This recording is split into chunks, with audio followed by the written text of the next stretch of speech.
जय श्री कृष्णा। माघ महीने की अमावस्या को मौनी अमावस्या कहा जाता है। इस अमावस्या के दिन स्नान और दान का बहुत महत्व होता है। इस दिन भगवान शिव और विष्णु भगवान की पूजा की जाती है। मौनी अमावस्या को सबसे बड़ी अमावस्या भी कहा जाता है। इस दिन पवित्र नदी में स्नान करना बहुत फलदायी माना जाता है। शिव पुराण में मौनी अमावस्या के महत्व के बारे में उल्लेख किया गया है। कहा जाता है इस दिन दान देने से ग्रह दोष खत्म हो जाते हैं। इस दिन मौन व्रत रखने से पुण्य फल की प्राप्ति होती है। आइए जानते हैं मौनी अमावस्या की व्रत कथा। कांचीपुरी नगरी में एक देवस्वामी नाम का ब्राह्मण अपनी पत्नी धनवती और 7 पुत्र तथा एक पुत्री के साथ रहता था। उनकी पुत्री का नाम गुणवती था। ब्राह्मण ने अपने 7 बेटों की शादी कर अपनी पुत्री के लिए सबसे बड़े बेटे को वर तलाशने के लिए भेजा। इसी दौरान किसी पंडित ने उनकी पुत्री की जन्म कुंडली देखी और उसकी बारे में ऐसी बात बताई जिसे सुनकर सब चौंक गए। पंडित ने बताया कि देवस्वामी की कुंडली में एक दोष है जिसके कारण पुत्री विधवा हो जाएगी। इसके बाद देवस्वामी ने इसके उपाय के बारे में पूछा। पंडित ने बताया कि सोमा का पूजन करने से यह दोष दूर हो सकता है। पंडित ने सोमा के बारे में बताया कि वह एक धोबिन है और सिंघल द्वीप में रहती है।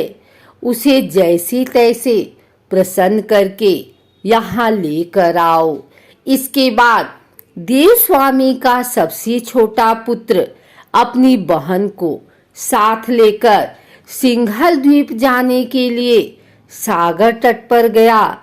दोनों सागर पार करने की चिंता कर एक पेड़ के नीचे बैठ गए।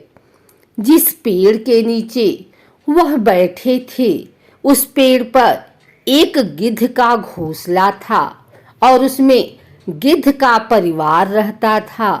गिद्ध के बच्चे दोनों की बातें ध्यान से सुन रहे थे। जब शाम को घोंसले में उन बच्चों की मां पहुंची तो उन्होंने भोजन नहीं किया। बच्चों ने मां से कहा कि पहले नीचे बैठे उन 2 प्राणी को भोजन कराओ और उनकी समस्या का निवारण करो। यह वचन लेने के बाद गिद्ध के बच्चों ने भोजन किया। अगले दिन गिद्ध की मदद से दोनों भाई बहनों को सिंघल द्वीप पहुंचा दिया गया। वहां उन्हें सोमा का घर भी मिल गया। दोनों भाई बहनों ने सोना को प्रसन्न करने के लिए एक योजना बनाई। वे दोनों नित्य प्रातः उठकर सोमा का घर झाड़कर लीप देते थे। इससे हैरान होकर एक दिन सोमा ने अपनी बहुओं से पूछा कि घर को कौन बुहारता है और लीपा पोती करता है। सोमा की झूठी प्रशंसा पाने के लिए उनकी बहुओं ने कहा, हमारे अलावा यह काम कौन करता है। लेकिन सोमा को इस बात का विश्वास नहीं हुआ और उसने अपने मन में ऐसा करने वाले को खोजने की कसम खाई। सोमा ने सुबह जल्दी उठकर देवस्वामी के भाई बहनों को लीपा पोती करते हुए पकड़ लिया। जिसके बाद सोमा के पूछने पर उन्होंने सोमा को पूरी बात बता दी। सोमा उनकी श्रम साधना से प्रसन्न हो गई और घर उचित समय पर उनके घर पहुंचने का वचन दिया। मगर भाई ने अधिक आग्रह पर सोमा को उनके साथ ले चलने की बात कही। घर से चलते समय सोमा ने अपनी बहुओं से कहा कि मेरी अनुपस्थिति में किसी का देहांत हो जाए तो उसका शरीर नष्ट मत करना और मेरा इंतजार करना। यह समझाने के बाद सोमा कांचीपुरी पहुंच गई। दूसरे दिन गुणवती के विवाह का कार्यक्रम तय हो गया। सप्तपदी होते ही उसका पति मर गया। सोमा ने तुरंत अपने संचित पुण्यों का फल गुणवती को प्रदान कर दिया। इसके बाद गुणवती ने भगवान विष्णु की पूजा कर पीपल के पेड़ की 108 परिक्रमाएं की, जिसके बाद गुणवती का पति जीवित हो उठा। सोमा उन्हें सौभाग्यवती का आशीर्वाद देकर अपने घर लौट गई। उधर गुणवती को पुण्य फल देने के बाद सोमा के पुत्र जामाता तथा पति की मृत्यु हो गई। सोमा ने पुण्य फल संचित करने के लिए मार्ग में अश्वत्थ पीपल वृक्ष की छाया में विष्णु जी का पूजन करके 108 परिक्रमाएं की। इसके बाद परिवार के मृतक जन जीवित हो गए। मौनी अमावस्या के दिन किसी पवित्र नदी या सरोवर में स्नान कर आटे की गोलियां बनाकर मछलियों को खिलाएं।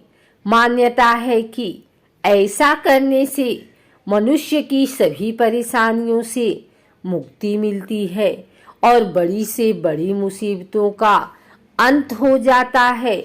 वहीं मौनी अमावस्या के दिन चींटियों को आटा और चीनी खिलाने का भी विशेष महत्व है।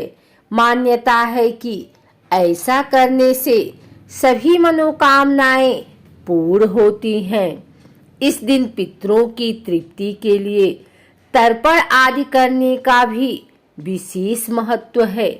मान्यता है कि मौनी अमावस्या के दिन पितरों का तर्पण करने से पितृ प्रसन्न होते हैं और वंश में वृद्धि व सुख समृद्धि का आशीर्वाद प्राप्त होता है। इस दिन पात्र व्यक्ति को दान करने से पुण्य की प्राप्ति होती है। मान्यता है कि अमावस्या के दिन किसी गरीब व जरूरतमंद व्यक्ति को दान आदि करने से शनि देव की कृपा अपने भक्तों पर सदैव बनी रहती है। पौराणिक ग्रंथों के अनुसार मौनी अमावस्या के दिन विधिवत पूजा अर्चना करने से कार्य में आ रही विघ्न बाधाओं का अंत होता है और कठिन से कठिन रास्ते भी आसान हो जाते हैं। ऐसे में इस दिन विधिवत पूजा करें। आपको बता दें, अमावस्या की तिथि श्री हरि भगवान विष्णु को अत्यंत प्रिय है। इस दिन भगवान विष्णु और माता लक्ष्मी की पूजा अर्चना करने व मंत्रों का जप करने से धन प्राप्ति के मार्ग में वृद्धि होती है तथा माँ लक्ष्मी का आशीर्वाद अपने भक्तों पर सदैव बना रहता है। इस दिन धन संपदा में वृद्धि के लिए तुलसी पूजन करना चाहिए। तुलसी पूजन के बाद 108 बार तुलसी की परिक्रमा करें। ऐसा करने से माँ लक्ष्मी प्रसन्न होती हैं। इससे धन संपदा में वृद्धि होती है। मौनी अमावस्या के दिन पीपल के पूजन का भी विधान है। कहा जाता है कि पीपल के पेड़ में ब्रह्मा, विष्णु और महेश तीनों देवताओं का वास होता है। मान्यता है कि इस दिन पीपल के पेड़ को 108 बार कच्चे सूत से लपेटने और फल अर्पित करने से घर से दरिद्रता दूर होती है और जीवन में आने वाली सभी विघ्न बाधाओं का अंत होता है।